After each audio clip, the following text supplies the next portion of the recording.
Okay, ito yung damit namin para sa marathon kanina. Kinuha lang namin sa sasakyan kasi nga ang plano namin dito na lang magbihis sa sasakyan. Kaya iniwan namin since na hindi naman kami natuloy kanina, kaya ito kinuha namin.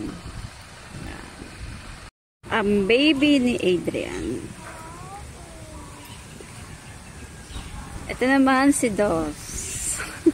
Naiinip na. Pupunta kami ngayon ng Bulacan. And kung saan sa Bulacan, yun ang hindi pa namin alam. Basta magro-road trip kami dun. Na-stress kami kahapon sa biyahe. Hindi tuloy kami naka-attend kanina sa panran namin sa Yakult. Imagine, naka-uwi na kami kaninang madaling araw ng 1:30. Tapos, ang start nung marathon namin is 4:30. So, dapat alas 3, alis na kami ng bahay.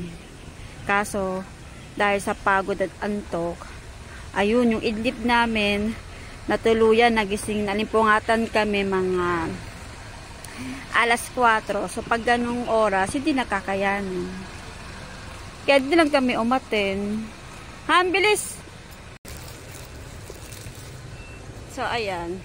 Tatlo na naman kami ang naaalis. Si Uno hindi sumama, ayaw, tinatamad. Kinuha lang namin to.